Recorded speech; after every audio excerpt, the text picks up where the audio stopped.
What is the first thing that strikes your mind when you hear the word Indian airports? Long waiting lines for luggage, entitled behavior of airport staff, unspoken rule against carrying your own food, or foreigners' happy faces after landing in India. Chances are that you have seen all of them at least once.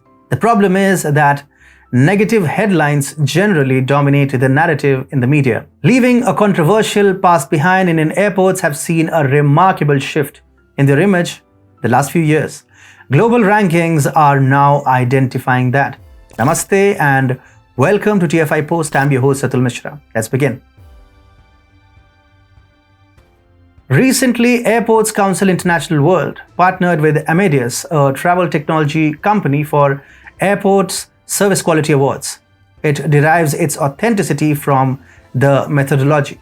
People hired for the survey look for live responses from the consumers. Survey questions are asked on the day of travel. It means that variations such as memory clotting are minimized. Ease of wayfinding, check-in, shopping, and dining offerings are some of the main performance indicators. Airports surveyed have been divided into three categories according to their capacity to handle less than 20 lakh passengers, between 20 and 50 lakh passengers, and between 50 lakh and 1.5 crore passengers, and so on. The upper threshold is above 4 crores. Airports from across the globe were rated according to customers' satisfaction. You will be glad to know that Indian airports have scored phenomenally on that front. Indian airports fall under the Asia Pacific zone. In the under 2 million category, Kerala's Tiruchirapalli International Airport has been rated second best in the region. The feat could not be repeated by any Indian airport in the categories ranging from 2 million to 15 million passengers. However, three of our airports made up for it in the higher categories. Hyderabad's Rajiv Gandhi International Airport was ranked third in handling 15 to 25 million passengers per year. Rest two airports, namely Chhatrapati Shivaji Maharaj International Airport in Mumbai and Indira Gandhi International Airport in Delhi, made names for themselves in the over 40 million passengers category. Mumbai Airport in fact topped the chart, while IGI Delhi came in third, beating reputed ones like Shanghai and Singapore's Changi Airport. It is pertinent to note that IGI was placed in the top position in 2018, 2019, 2020 and 2021. One of the reasons for it was cleanliness. The airport, which was recently in the news over controversy and chaos, has in fact been rated as the second cleanest airport in the Asia Pacific region. Bengaluru's Kempegowda Airport was ranked third in the world in terms of arrivals. These are not easy feats to achieve, especially given the fact that scrutiny is always around the corner. Air travels are both literally and figuratively under the radar more than, say, bus or train journeys. There are structural reasons behind it. For one, the average person can't afford to regularly travel by air. Not so long ago, air travel was reserved for people at the top of the Pareto distribution. These people are proactive and take the matter to the authorities even if there is a minor inconvenience. That is not the case with rail and bus travelers. There are ways to change the scenario. Those traveling through rail and roads can also be empowered for air travel. Increase in per capita GDP and efforts towards minimizing the cost of air travel are few of the suggestions. In fact, this is what the government has been trying to do. In his Budget 2018 speech, former Finance Minister Shri Arun Jaitley had said, even those who wear Hawai Chappal can now travel by Hawai Jahaj. He had also announced an ambitious goal of expanding the capacity of Indian airports so that they could serve 1 billion trips a year. At the time of my speech, Indian airports can cater to only 20 crore trips.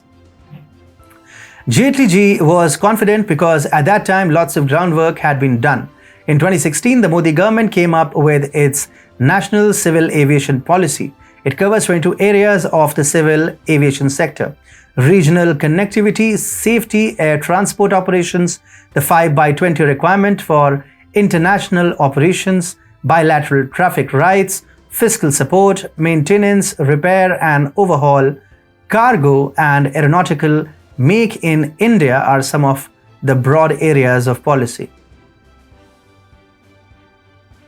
There are loads and loads of regulatory level reforms included in it. There is a 100% tax exemption for airport projects for a period of 10 years. Customs and countervailing duties are completely waived for Indian aircraft maintenance, repair and overhaul service providers. The government has permitted 100% FDI under the automatic route for greenfield projects and 74% FDI under the automatic route for brownfield projects.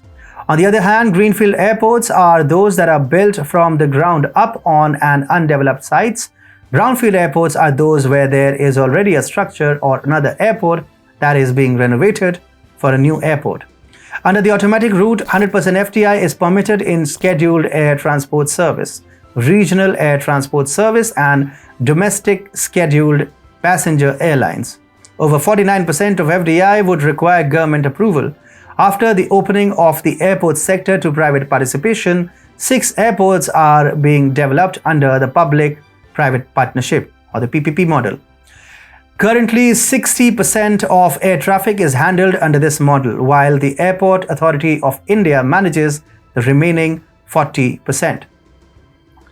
AI has planned to invest Rs 25,000 crore or $3.58 billion in airport facilities and infrastructure over the next 5 years. By 2026, the Indian government intends to invest $1.83 billion in airport infrastructure and aviation navigation services. In all of these initiatives, there is a hidden message for those who really want to decode it. These are in line with a scheme called Ude Desh Ka Aam Nagrik or the Udan scheme. It was launched in October 2016 by Prime Minister Modi himself.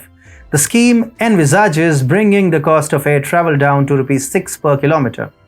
For context, a 300-kilometer cab ride from Delhi to Jaipur costs you anywhere between Rs 2,500 and Rs 3,000. The time taken is more than 4 hours. Under the Udan scheme, the cost would be around Rs 1,800 and the time taken would be 75% less than that. Multiply that to 148 airports and estimate the cost savings. Clearly, the value addition to the total GDP of a country is too big to ignore.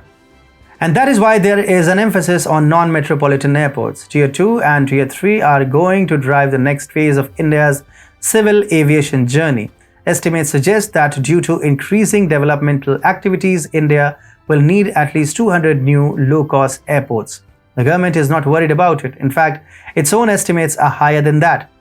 That is why last year, Civil Aviation Minister Jyotiraditya Scindia announced that 220 new airports would be built to serve the country, and that too within 3 years, though it will take time to operationalize them.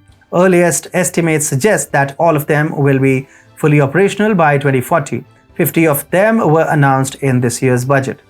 At this point, it is pertinent to note that the Northeast has placed special emphasis on airport expansion. The region has been allocated 30 new airports. All of them are in various phases of development.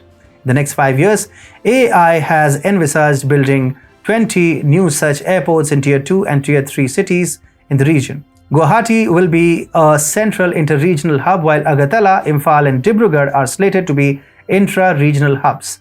The focus on regional connectivity has worked as an incentive for the private sector to enthusiastically invest in India's civil aviation journey. This is the main reason behind the modernization of existing airports.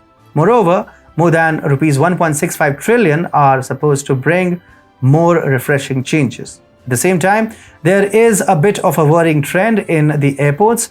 The decentralization is not picking up momentum. To solve this problem, cities and their administrators will have to rise to the occasion. Airports cannot be allowed to become grazing grounds, as happened in 1990s Bihar.